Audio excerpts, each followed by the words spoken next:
అనకాపల్లి జిల్లా భవన నిర్మాణ కార్మికులకు కేంద్ర ప్రభుత్వం బడ్జెట్లో ప్యాకేజీ ప్రకటించాలని తుని పాయకరావుపేట భవన నిర్మాణ కార్మికుల ప్రెసిడెంట్ మధురి నారాయణరావు అన్నారు.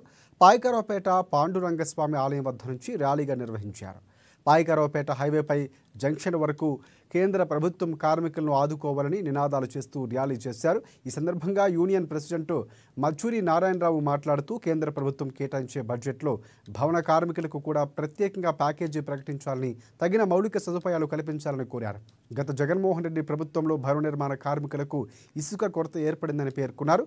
అలాగే కరోనా సమయంలో భవన నిర్మాణ కార్మికులకు పనులు లేక చాలామంది మేస్త్రులు ఆత్మహత్యలు చేసుకున్నారని గుర్తు చేశారు. ఈ ప్రభుత్వంలో ఆ పరిస్థితి రాకుండా చూడాలని మా భవన నిర్మాణ కార్మికుల తరఫున రాష్ట్ర కేంద్ర ప్రభుత్వాలను కోరుతున్నట్లు తెలిపారు.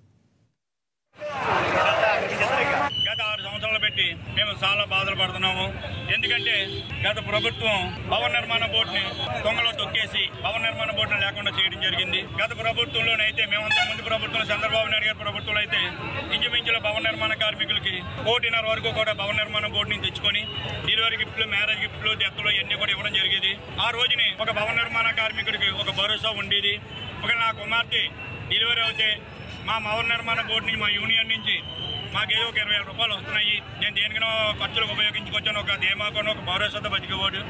కానీ ఆ భరోసా లేకుండా గత ప్రభుత్వం అయితే తీసేయడం జరిగింది. తర్వాత కరోనా రావడం, కరోనా 3 సంవత్సరాలు కూడా పనులు లేక, ఇసుక లేక, పనులు లేక చాలా మంది మేస్త్రులు చాలా ఇబ్బందులు పడి అప్పుల పాలు కూడా అవ్వడం జరిగింది. అప్పుల పాలు చాలా మంది ఆత్మహత్యలు కూడా చేసుకోవడం జరిగింది.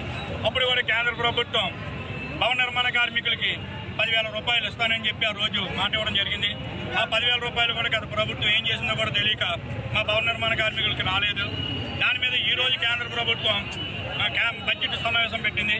ఆ బడ్జెట్లో మా భవన నిర్మాణ కార్మికులకి ప్రత్యేక ప్యాకేజ్ ఇచ్చి మా భవన నిర్మాణ కార్మికులందరినీ ఆదుకోవాలనేసి ఈ రోజు ఆ కాన్సెప్ట్తోనే ఈ రోజు మేము రోడ్డు మీద ర్యాలీగా పెట్టడం జరిగింది.